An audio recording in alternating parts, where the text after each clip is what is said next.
ಭ್ರಷ್ಟಾಚಾರದ ಆರೋಪವನ್ನು ಸಚಿವ ತಿಮ್ಮಾಪುರ್ ಒಪ್ಕೊಂಡ್ರ ಅನ್ನುವಂತಹ ಪ್ರಶ್ನೆ ಮನೆ ಮಾಡ್ತಾ ಇದೆ. ಇದಕ್ಕೆ ಸಂಬಂಧಪಟ್ಟ ಹಾಗೆ ಅವರು ಪ್ರತಿಕ್ರಿಯೆಯನ್ನ ಕೊಟ್ಟಿದ್ದಾರೆ.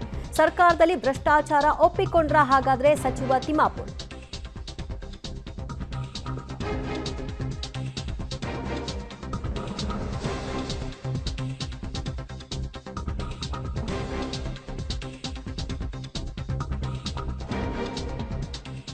ಹುಬ್ಬಳ್ಳಿಯಲ್ಲಿ ಅಬಕಾರಿ ಸಚಿವ ತಿಮ್ಮಾಪುರ್ ಪ್ರತಿಕ್ರಿಯೆಯನ್ನ ಕೊಟ್ಟಿದ್ದಾರೆ. ಸರ್ಕಾರದಲ್ಲಿ ಆಗ್ತಾ ಇರುವ ಭ್ರಷ್ಟಾಚಾರ ಆರೋಪಗಳ ಬಗ್ಗೆ ಅವರು ಮಾತನಾಡಿದ್ದಾರೆ. ಎಲ್ಲ ಮಂತ್ರಿಗಳ ಬಗ್ಗೆ ಆರೋಪಗಳು ಬರ್ತಾ ಇದೆ. ವ್ಯವಸ್ಥೆ ಕೆಟ್ಟು ಹೋಗಿದೆ, ವ್ಯವಸ್ಥೆ ಸುಧಾರಣೆ ಆಗಬೇಕಾಗಿದೆ, ಏನು ಒಂದೊಂದೇ ಪ್ರಕರಣಗಳು ಬರ್ತಾ ಇದೆಯಲ್ಲ ಅಂತ ಅವರು ಒಂದು ರೀತಿ ಅಸಮಾಧಾನದ ಮಾತುಗಳನ್ನು ಆಡಿದ್ದಾರೆ ಭ್ರಷ್ಟಾಚಾರ ವಿಚಾರವಾಗಿ.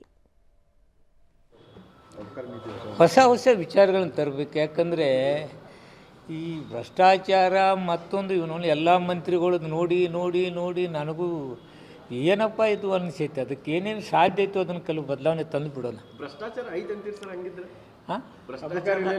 ಆಯ್ತು ಎಲ್ಲ ಮಂತ್ರಿಗಳು ನೋಡಿ ನೋಡಿ ವ್ಯವಸ್ಥೆ ಕೆಟ್ಟಿದೆ. ಕೆಲವು ವ್ಯವಸ್ಥೆ ಸುಧಾರಣೆ ಮಾಡಬೇಕು. ವ್ಯವಸ್ಥೆ ಹಾಗೆ ಇಟ್ಟಾಗ ಅಲ್ಪ ಸ್ವಲ್ಪ ಇಂಥ ಟೀಕೆಗಳು ಬರ್ತವೆ.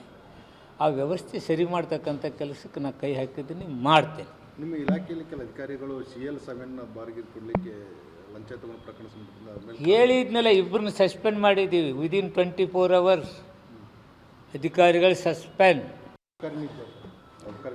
ಹೊಸ ಹೊಸ ವಿಚಾರಗಳನ್ನು ತರಬೇಕು. ಯಾಕಂದರೆ ಈ ಭ್ರಷ್ಟಾಚಾರ ಓಕೆ, ಅಬಕಾರಿ ಇಲಾಖೆಯ ಭ್ರಷ್ಟಾಚಾರ ವಿಷಯವಾಗಿ ಮಾತನಾಡ್ತಾ ಅವರು ಇಬ್ಬರು ಅಧಿಕಾರಿಗಳನ್ನ ಸಸ್ಪೆಂಡ್ ಮಾಡಿದ್ದೀವಲ್ಲ, ಇನ್ನು ಯಾವ ರೀತಿಯಾದಂತಹ ಕ್ರಮಗಳನ್ನ ತೆಗೆದುಕೊಳ್ಬಹುದು, ಇದಕ್ಕಾಗಿ ಯಾವೆಲ್ಲ ಯೋಜನೆಗಳನ್ನ ಮಾಡಬಹುದು, ಆ ಎಲ್ಲ ಸುಧಾರಣಾ ಕ್ರಮಗಳನ್ನ ತೆಗೆದುಕೊಳ್ತಾ ಇದ್ದೀವಿ ಅಂತ ಹೇಳಿದ್ರು.